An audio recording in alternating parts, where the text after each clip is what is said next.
ശ്രീ റെജി ലൂക്കോസ് ഇപ്പൊ RSSന്റെ കാര്യത്തിൽ RSSന് സൗകര്യമുള്ളപ്പോ പറയും, ജാവദേക്കറുടെ കാര്യത്തിൽ BJPക്ക് സൗകര്യമുള്ളപ്പോ പറയും. പക്ഷെ അടിയന്തരമായി VP ശ്രീപത്മനാഭന്റെ ആവശ്യപ്രകാരം ഇന്ത്യ മുന്നണിയിൽ നിന്ന് ഈ CPM-നെ പുറത്താക്കി കൊടുക്കണം. ഈ കഴുകൻ കണ്ണുമായിട്ടാണെന്നേ എല്ലാ കൂടിക്കാഴ്ചയും. ഈ ഒളിച്ചു കടത്തൽ അല്ലല്ല, ഈ ഒളിച്ചുള്ള പ്രവർത്തനമേ ഇപ്പോഴും പറ്റൂ. ശ്രീ റെജി ലൂക്കോസ്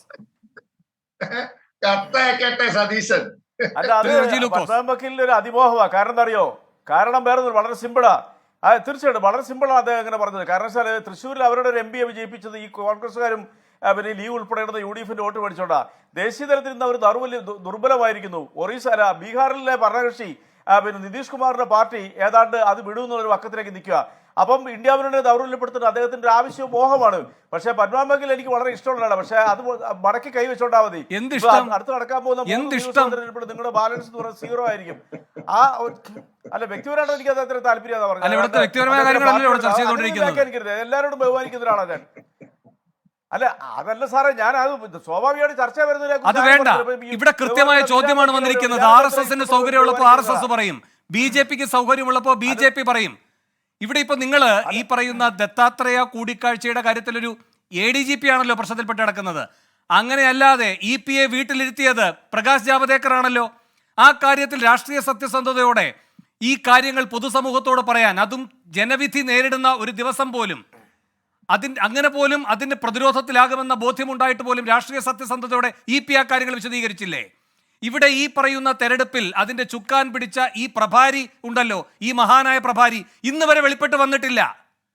അത് നിങ്ങളെ എത്രമാത്രം പ്രതിരോധത്തിലാക്കിയ ഒരു കാര്യമാണ്. എന്നിട്ട് ശ്രീപത്മനാഭൻ പറയുവാണ് സൗകര്യമുള്ളപ്പോൾ പറയുമെന്ന്. സൗകര്യമുള്ളപ്പോൾ വീട്ടിൽ കയറി ചെല്ലും, സൗകര്യമുള്ളപ്പോൾ അതിന്റെ കാരണങ്ങൾ പറയാം. ഇതാണ് സമീപനം.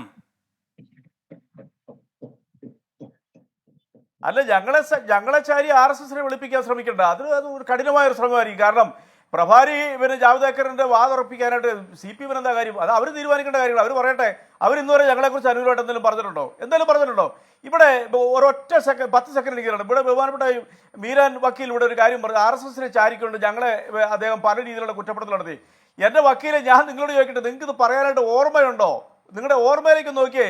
കേരളത്തിൽ RSS BJP ബാന്ധവം ആദ്യമായിട്ട് പരസ്യമായിട്ട് നിയമസഭാ തെരഞ്ഞെടുപ്പിലും പാർലമെന്റ് തെരഞ്ഞെടുപ്പിലും നടത്തിയത് നിങ്ങളല്ലേ? വടകരയിലും അതുപോലെ തന്നെ ബേപ്പൂരിലും. നിങ്ങൾക്ക് ലജ്ജയുണ്ടോ? അതേ RSSന്റെ നേതാവിനെയും BJPയുടെ നേതാവിനെയും വിജയിപ്പിക്കാൻ UDF-നൊപ്പം ചേർന്നുകൊണ്ട് 76,000 വോട്ട് കൊടുത്ത് ജയിപ്പിച്ചതിനകത്തൊരു ചെറിയ പങ്ക് നിങ്ങൾക്കില്ലേ തൃശ്ശൂർ? നിങ്ങൾ എന്താ ഈ പറഞ്ഞുകൊണ്ടിരിക്കുന്നത്? അതുപോലെ തന്നെ ഇന്ത്യൻ പ്രസിഡന്റ് തെരഞ്ഞെടുപ്പിലും മറ്റൊരു തെരഞ്ഞെടുപ്പിലും പാർലമെന്റിൽ നിന്നും BJPയെ ഭയന്നിട്ട് നിങ്ങൾ ഫ്ലൈറ്റ് താമസിച്ചു പോയി, ഡൽഹിയിൽ എത്താൻ താമസിച്ചു പോയി എന്നൊക്കെ പറഞ്ഞുകൊണ്ട് നിങ്ങളുടെ 2 MP-മാർ വോട്ട് ചെയ്യാതെ മടങ്ങിയ ചരിത്രമില്ലേ? നിങ്ങൾ എന്ത് BJP RSS വിരോധമായി പറയുന്നത്? ഞങ്ങളുടെ അടുത്ത് ചാർത്തിരിക്കുന്നത് നിങ്ങൾ എന്താ പറയുന്നത്? അതൊക്കെ ഒന്ന് ഓർമ്മയിലെടുക്കുക. ബീരാമക്കിൽ നല്ല ഓർമ്മയുള്ള ആളല്ലേ, നന്നായിട്ട് സംസാരിക്കുന്ന ആളല്ലേ. അതുകൊണ്ട് ഞങ്ങളെ BJPയുടെയും RSSന്റെ മോളിച്ചാരി ഞങ്ങളൊരു വർഗീയ പാർട്ടിയാണെന്ന്, ന്യൂനപക്ഷ വിരോധികളാണെന്നൊക്കെ പറഞ്ഞ് ചാർത്തുമ്പോൾ നിങ്ങൾ ഒരു കാര്യം ഓർക്കുക. നിങ്ങൾ നേരത്തെ പറഞ്ഞു ഞങ്ങളെ അതിജീവിക്കുന്നു. ഞങ്ങളൊരു കൊക്കയിലും വീണിട്ടില്ല. നെഞ്ചു വിരിച്ചാണ് ഈ സഖാക്കളും പാർട്ടിയും കേരളത്തിൽ നിൽക്കുന്നത്. അതിജീവിക്കാനൊന്നുമില്ല. പിന്നെ താങ്കൾ പറഞ്ഞ ഒരു കാര്യത്തിനോട് ഞാൻ യോജിക്കുന്നു. CPM ഇവിടെ നിലനിൽക്കണം നിങ്ങൾ ആഗ്രഹിക്കുന്നുണ്ടെന്നുണ്ടല്ലോ. ആ വാദത്തിന് വേണ്ടി ഞാൻ യോജിക്കുന്നുണ്ട്. അത് എല്ലാവരും ആഗ്രഹിക്കുന്നുണ്ട്. ഞങ്ങളിവിടെ, ഞാൻ നേരത്തെ പറഞ്ഞൊരു വാക്കാവർത്തിക്കുക, ഞങ്ങളിവിടെ നെഞ്ചു വിരിക്കുന്നതുകൊണ്ടാണ് ഈ വർഗീയ കക്ഷികളുടെ ഒരു മതിൽ കെട്ടാൻ ഇവിടെ മടിക്കുന്നത്. ആ മതിലിൻ്റെ അപ്പുറത്ത് CPM എന്നൊരു പാർട്ടിയുണ്ട്. നിങ്ങൾ ആദ്യം മനസ്സിലാക്കുക.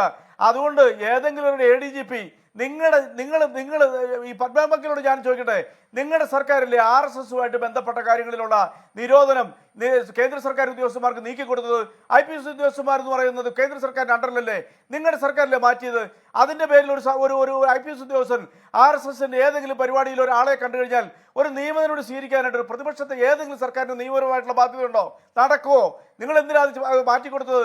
അപ്പോൾ നിങ്ങളെ പോലുള്ളവരല്ലേ ശരിക്കും പറയുകയാണെന്നുണ്ടെങ്കിൽ ഇതുപോലെയുള്ളവർക്ക് അവസരം ഉണ്ടായി കൊടുത്തിരിക്കുന്നത് ഇന്ത്യയിൽ. ഞാനൊരു കാര്യം കൂടെ ചോദിക്കട്ടെ, ഇവരുടെ ഒരു ഘടകകക്ഷിയല്ലേ ബഹുമാനപ്പെട്ട മീരാൻ വക്കീൽ, ഒരൊറ്റ ചോദ്യം. നിങ്ങളുടെ ഒരു MP ഡൽഹിയിൽ BJPയുടെ താവളത്തിലെത്തി ഞാൻ പാർട്ടിയിലേക്ക് ചേരാൻ തയ്യാറാണെന്ന് ഇന്ത്യൻ എക്സ്പ്രസ് റിപ്പോർട്ട് ചെയ്തു. ആരുടെ മുഖമാണ് തകർന്നിരിക്കുന്നത്?